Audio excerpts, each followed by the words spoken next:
에스라 8장 21절에서 30절 저와 여러분들이 한 절씩 교독하여서 읽겠습니다. 그곳 아하와 강가에서 나는 모두에게 금식하라고 선언하였다. 우리는 하나님 앞에서 우리와 우리 자식들 모두가 재산을 가지고 안전하게 돌아갈 수 있도록 하나님이 보살펴 주시기를 엎드려서 빌었다.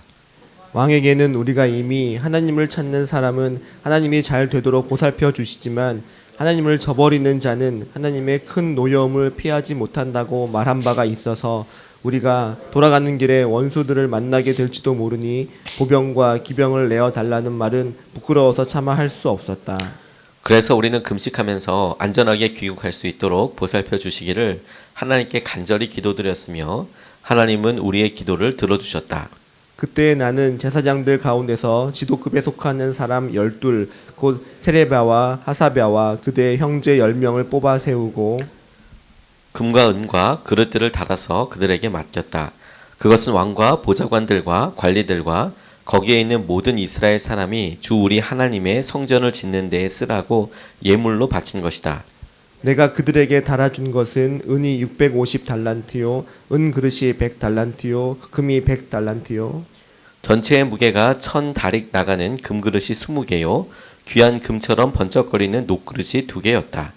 나는 그들에게 일렀다. 여러분은 주님께 속한 거룩한 사람들입니다. 이 그릇들도 주님께 속한 거룩한 기물입니다. 이 은과 금은 사람들이 여러분의 조상이 섬긴 주 하나님께 바친 자원 예물입니다. 여러분은 이것들을 예루살렘에 있는 주님의 성전 창고로 가져가십시오. 거기에서 이것들을 제사장 대표들과 레위 사람들과 이스라엘 각 가문의 족장들 앞에서 달아서 넘겨줄 때까지 삼가 잘 보살피도록 하십시오. 그래서 제사장들과 레위 사람들은 예루살렘에 있는 하나님의 성전으로 가져가려고 달아놓은 은과 금과 그릇들을 넘겨받았다. 아멘. 하나님 말씀입니다. 에스라는 예루살렘으로 돌아갈 사람들을 모으고 아하와 강가에서 같이 기도하는 시간을 갖고 있습니다. 먼 길을 떠나기 전에 하나님께 그들의 마음을 구하고 하나님께서 주신 여러 가지 준비를 하였던 것이라고 생각을 하게 됐는데 그 가운데 이 사람들이 보여준 특징적인 일들을 통해서 오늘 하나님께서 우리에게 도전하시는 것들을 우리가 함께 기도 제목으로 붙잡고 믿음으로 같이 순종하고 싶습니다. 첫 번째로 주목하게 된 것은 무엇이냐면 하나님만 의지하였던 부분입니다. 하나님을 의지해야만 하게 되는 까지 가게 된 과정도 너무 감사하고 또 그렇게 된 것 자체가 하나님께서 하신 일이라는 생각이 들었습니다. 오늘 본문 말씀을 21절로 23절까지 말씀해 보니까 아와 강가에서 나는 모두에게 금식하라고 선언하였다. 하나님 앞에서 우리와 우리 자식들 모두가 재산을 가지고 안전하게 돌아갈 수 있도록 하나님이 보살펴 주시기를 엎드려 빌었다 라고 이야기를 하고 있는데 그 이유가 무엇이냐? 22절 왕에게는 우리가 이미 하나님을 찾는 사람은 하나님이 잘 되도록 보살펴 주시지만 하나님을 저버리는 자는 하나님의 큰 노여움을 피하지 못한다고 말한 바가 있어서 우리가 돌아가는 길에 원수들을 만나게 될지도 모르니 보병과 기병을 내어달라는 말은 부끄러워서 차마 할 수 없었다. 그래서 우리는 금식하면서 안전하게 귀국할 수 있도록 보살펴 주시기를 하나님께 간절히 기도드렸으며 하나님은 우리의 기도를 들어주셨다 라고 고백하고 있습니다. 하나님께서 에스라와 이 무리들 가운데 역사하여 주시는데 이들이 수산성, 페르시아의 수도였던 수산성에서부터 예루살렘까지는 한 1500km가 조금 넘는 거리라고 이야기합니다. 그러니 자동차로 1500km 달리려고 해도 꽤 많은 시간이 걸릴 텐데 당시에 자기 짐을 가지고 이민을 하는데 그걸 이동할 거리라고 생각을 해보면 이게 만만치 않은 거리였거든요. 아무리 페르시아가 광활하고 한 나라가 다스리고 있다고 하지만 그 넓은 거리를 갈 때 그 사이에는 어떤 민족을 만날지 전혀 알 수가 없는 겁니다. 지금이야 무슨 지도가 있고 뭐 여러 인터넷이 있어서 어느 도시를 거치게 될 건가, 거긴 어떤 사람, 그 사람들의 성향들은 어떤가 다 알아볼 수 있지만 당시에는 그런 거 없었거든요. 페르시아에 대해서 어떤 마음을 갖고 있는지, 적인지 아니면 아군인지, 또 고향으로 복귀하는 유대인들에 대해서 어떤 마음을 갖고 있을지 이건 알 수가 없는 부분이죠. 그러니까 이거 호위병들을 좀 붙여달라 이렇게 요구할 수도 이렇게 부탁해야만 하는 상황인데 에스라가 뭐라고 말했냐면 하나님이 다 책임져 주신다 이렇게 이야기했다는 거 아닙니까? 하나님을 찾으면 복이 되는 거고 안전하게 하나님께서 지켜주시는 거고 하나님을 저버리면 그런 어려움을 당하게 될 것이다. 그러니까 마치 이 믿음의 고백에 대하여 너희들이 그렇게 가다가 적군들을 만나고 적들을 만나면 하나님을 저버리게 된 꼴이 되는 것이고 무사히 가면 하나님께서 너희들을 계속 그 찾은 마음에 대해서 응답해 주신 것이고 뭐 이런 식의 응답이 되는 것이죠. 제가 이 본문 말씀을 묵상하고 기도하면서 저에게 개인적으로 기도 부탁을 하는 많은 성도님들 생각이 났습니다. 왜냐하면 우리가 형제들 가운데서나 부모님 혹은 자식들 가운데 있을 때 믿음으로 선포하고 살아가는 부분들이 있지 않습니까? 그런데 그렇게 생각하게 될 때 주위 사람들은 뭐라고 이야기하냐면 너 교회 다닌다며 예수님 믿는다며 하나님이 복을 주신다며 그런데 왜 그래? 라는 이야기를 생각보다 많이 분위기상으로나 심지어 간접적으로 아주 직접적으로 이야기하시는 경우도 있다고 들었습니다. 그러니까 이게 마음이 너무 어려운 것이죠. 교회 가자고 전도를 해야 될 판인데 그런데 그게 잘 되지 않는다. 그러니 어떻게 해야 될지 모르겠다. 한 번, 두 번 아니고 계속 그렇게 그런 위치에 있게 되면 마음이 어려우니까 그런 이야기를 여러 번 들었어요. 그런데 이스라엘이 지금 아하와 강가에서 기도하면서 금식하면서 기도하는 이유가 뭐냐면 하나님 우리가 1500km 이상 가야 하는데 누굴 만날지 몰라요. 하나님 그런데 우리 지켜주세요. 아무도 의지할 수 없어요. 근데 제게는 아무도 의지할 수밖에 없는 이런 믿음의 상황이 진짜 커다란 복이구나. 왜냐하면 하나님밖에 의지할 수 없는 그런 상황이 되는 거니까. 그러니까 이렇게 갔다 오고 나면 하나님께서 행하신 거구나. 이렇게 도착하면 하나님만이 하신 거구나. 이걸 우리가 모두 알게 되니까 이게 오히려 은혜이고 복이구나라는 생각을 하게 됐어요. 하나님만 의지하게 하셨다. 하나님께서 우리에게 주시는 가장 놀라운 복은 무엇이냐면 하나님만 의지할 수 있도록 우리에게 상황과 여건들 열어주시는데 그런데 막상 그 가운데 사는 우리들은 너무 힘들기도 한 거죠. 하나님 보병이 우리를 좀 도와주는 사람이 있으면 조금 더 나을 것 같아요. 이렇게 불안하고 염려하지 않고도 살 수 있을 것 같아요. 이게 우리의 마음인데 하나님은 이 일을 통하여 내가 나의 영광을 드러내겠다. 너는 나를 의지해라. 기도해라. 금식하며 나아가라 라고 이야기하시니까. 근데 이 본문 말씀이 우리에게 놀라운 은혜이고 위로가 되는 것은 무엇이냐면 그래서 그들이 기도했는데 그들의 기도가 하나님께 응답됐다는 거예요. 그렇게 가게 됐다는 것이죠. 이게 너무너무 감사했어요. 이스라엘 백성들이 하나님을 의지한다고 했지만 다 그냥 탱자탱자 자기의 마음대로 그냥 믿고 살았습니다. 그게 아주 극단적으로 일어났던 것이 무엇이냐면 그 엘리 제사장의 두 아들이었던 홈리와 비느하스가 전쟁 나갈 때 하나님의 언약궤 들고 나간 거예요. 40년 동안이나 이스라엘 백성들을 지켜주었다고 생각했습니다. 언약궤가. 근데 언약궤가 지켜준 게 아니었어요. 하나님이 지켜주셨죠. 언약궤는 하나님이 그들과 함께하고 계신다라는 상징이었을 뿐이에요. 그 약속의 통로였고요. 근데 그들은 하나님이 아니라 언약궤를 보았어요. 그래서 하나님이 그곳에 임재하시고 말씀하시고 인도하여 주시는 여러 상황들에 대해서는 과로해서 접어두고 언약궤에 있으니까 하나님께서 함께해 주시는 거라고 생각했어요. 그들의 마음과 믿음과 고백과 상관없이 나갔다가 그거 홀랑 뺏긴 거 아닙니까? 그런데 그 하나님 언약궤를 찾아오실 때 하나님의 은혜와 역사하심으로 정말 주권적으로 그게 돌아오게 하셨습니다. 베스메스로 가는 두 소를 통하여 하나님께서 그렇게 드러내셨죠. 그런데 그렇게 20년 지나고 나서 마침내 사무엘이 장성해서 선지자로서 사역을 할 때 되면 이스라엘 백성들에게 무슨 변화가 있었냐? 그들이 이제는 우상 안 믿고 미스바에 모여서 기도하기로 결정을 해요. 기도하기로. 이제는 하나님 우리가 엄한 짓 하지 않고 하나님만 믿겠습니다라고 모여서 기도하는데 바로 그 기도하는 순간에 블레셋이 쳐들어오는 겁니다. 바로 그 순간에. 근데 하나님께서 그들의 기도를 받으시고 사무엘과 이스라엘 백성들의 그 간절한 기도를 들으시고 하늘의 문을 여셔서 우박을 내리시고 엄청난 승리를 이루게 하여 주시죠. 에벤에셀의 하나님이신 것을 드러나게 해주십니다. 우리가 믿음으로 분립개척을 준비하면서 하나님께서 우리에게 참 많은 믿음의 도전들을 하게 하세요. 그런데 그 믿음의 도전들이 어떤 분들에게는 놀라운 간증이 되더라고요. 하나님께서 기도하게 하셨는데 이런 놀라운 응답들이 됐어요. 이렇게 이야기하시는 분들이 저희 교회에 참 많으세요. 근데 어떤 분들은 하나님 믿음으로 실험을 했는데 어려움이 더 많아요. 하나님 왜 이런 일들이 2017년도에 골라서 나는 걸까요? 라고 얘기하시는 분들도 계세요. 그런데 제게는 똑같은 기도 제목이더라고요. 하나님께서 하나님만 의지할 수 있도록 그렇게 몰아가시는 게 하나님의 역사하심이 일어날 수밖에 없는 시작이다. 통로다. 그리고 마침내 응답하여 주실 것이다. 이렇게 붙잡게 됐어요. 하나님만 의지하라고 말씀하시는 것이구나.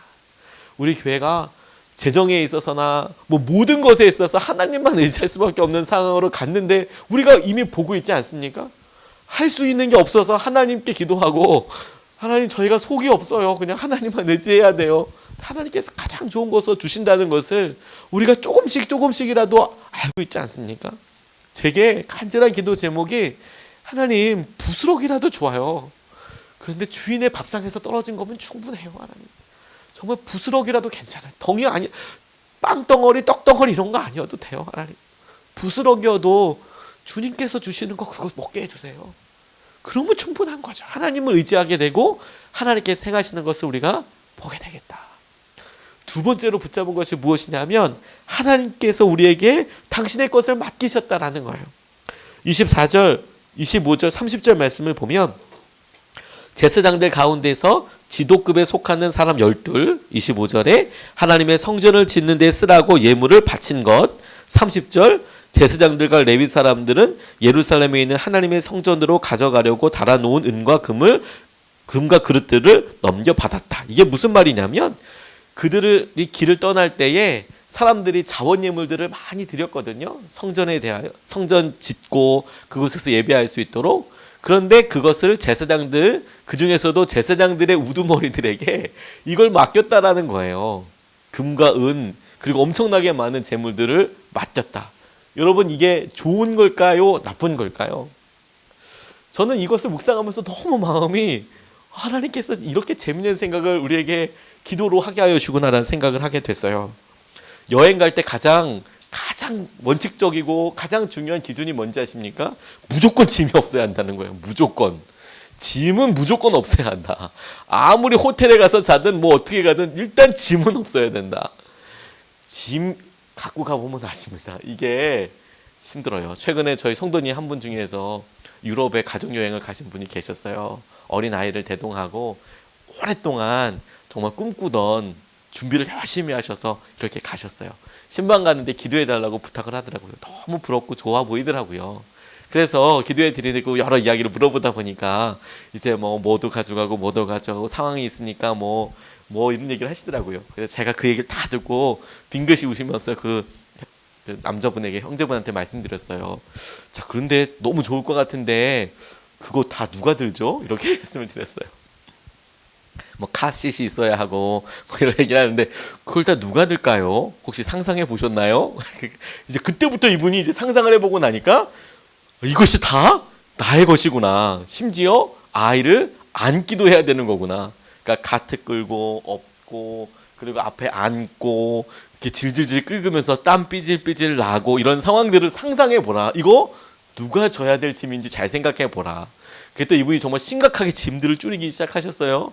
근데 그럼에도 불구하고 때는 이미 늦은 거죠. 생각한 게 너무 많아요. 돌아오자마자 제게 인사 첫 번째 하신 게 뭐냐면 목사님 죽을 뻔했어요. 이렇게 얘기하시더라고요. 너무 힘들었다고. 줄였는데도 짐 많으면 정말 아무것도 아니에요. 그나마 차가 좀 있으면 낫죠.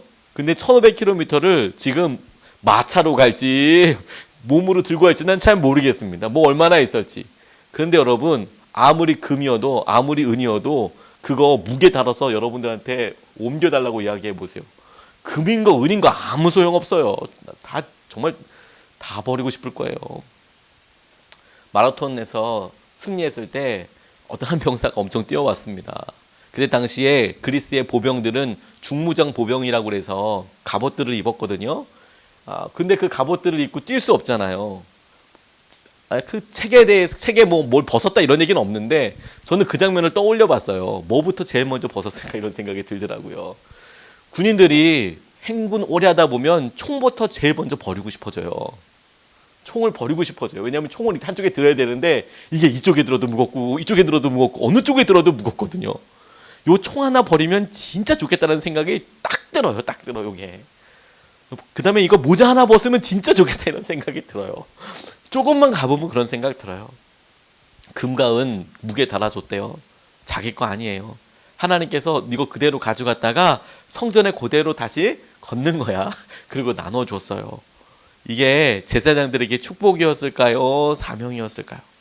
자, 이제 제가 처음에 드렸던 질문이 어떤 의미였는지 이해가 되십니까? 그런데 하나님께서 그렇게 깨닫게 해주시니까 이 땅에서 우리에 대하여 이렇게 말씀하시는 것 같아요. 우리가 하나님께서 우리에게 맡겨주신 청지기적 사명을 감당한다고 그렇게 이야기하지 않습니까? 물질 누가 주신 거예요? 아니, 누가 맡기신 거예요? 하나님의 것이잖아요. 하나님의 것은 하나님께서 우리에게 맡겨주신 거잖아요. 우리에게 명예도, 우리에게 지위도 하나님께서 우리에게 하나님의 일하고 맡겨주신 거잖아요. 그렇게 생각해 보니까 하나님께서 금과 은을 엄청 달아서 우리에게 주시는 거예요. 100년도 못 사는데 그걸 다 갖고 하나님 나라에 갖고 오라고 주시는 거예요. 야, 이게 좋은 게 아닌 거구나 이게. 와, 이게 1달란트 받은 게 이게 은혜인 거구나 이게. 5달란트 받으면 죽는 거구나 이게. 힘들어가지고 많이 달라고만 구할 게 아닌 거구나. 하나님 제 역량에 맞도록 주세요. 하나님께서 맡겨주신 거 하나님께서 하시는 것대로 우리가 순종하며 나아가게 해주세요. 이런 생각이 제게 들더라고요. 역사적으로 제일 놀라운 부자였던 사람을 타임즈에서 한번 조사한 적이 있었습니다. 뉴욕 타임즈에서 이때껏 제일 부자가 누구냐라고 이야기했는데 이름도 희한한 사람이에요. 만사무사. 만사가 무사하다는 뜻인지 우리나라 사람이 아니니까 만사무사. 그것도 한 1200년에서 1300년 그 사이에 살던 사람이에요. 만사무사라는 사람이 아프리카의 말리라는 곳의 왕국의 그 왕이었답니다. 이 사람 엄청났대요. 빌 게이츠보다도 한 5배 정도, 6배 정도 부자였대요. 별로 그 계산이 안 되는 이런 사람이에요. 그러니까 말리가 당시에 황금이 유일하게 나온 거의 독점 국가 중에 하나였대요. 그래서 전 세계 황금의 70%를 이 사람이 다 됐대요. 그러니까 엄청난 사람이죠. 그럼 뭐예요? 죽었는데. 그럼 뭐야? 말리가 지금 아무것도, 여러분 말리란 나라를 아세요? 저도 몰라요. 그런 나라 어디 있는지도 몰라요. 살아있을 때 그 사람이 뭘 했으면 몰라요. 60년 살다 죽었어요. 하나님께서 우리에게 재능을 주시죠. 재물을 주시죠. 많은 것을 주실 수 있으세요. 근데 우리가 그거 어떻게 쓸 건가 생각해야 되지 않겠습니까? 덮어놓고 달라고 그러면 진짜 인생 피곤한 거예요. 미국의 배우이자 래퍼 중에 한 분이 50센트라는 분, 이분이 크리스찬은 아닌 것 같아요. 그런데 노래 제목이 이렇습니다.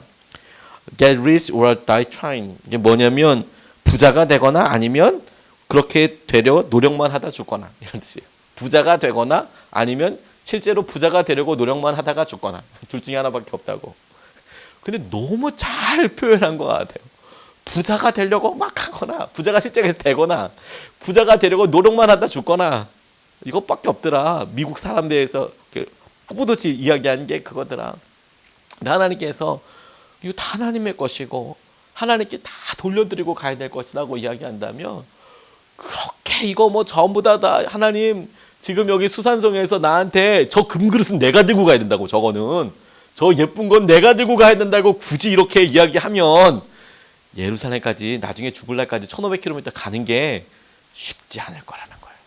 유혹받지 않고 그 중에 뭐 10%를 내게 준다 이런 거 아니고 그대로 놓고 가야 되는 거예요. 하나님 우리가 우리에게 받은 사명에 충실하게 해주십시오. 거룩하고 정결하게 그렇게 살아가는 사람이 되게 해주십시오라고 기도해야 될 것이지 하나님도 많은 것을 주십시오라고 기도하는 것이 우리의 삶에 결코 좋은 것만은 아니라는 거예요. 하나님께서 행하신 은혜만 우리가 보게 해주십시오. 하나님께서 우리에게 주시는 당신의 것을 맡기시고 그 당신의 것을 온전히 사용하고 순종하는데 우리가 온전히 쓰임받게 하여 주십시오. 이렇게 같이 기도하고 싶습니다. 오늘 2가지 말씀을 같이 나눴습니다. 이 말씀 붙잡고 같이 기도하고 싶습니다.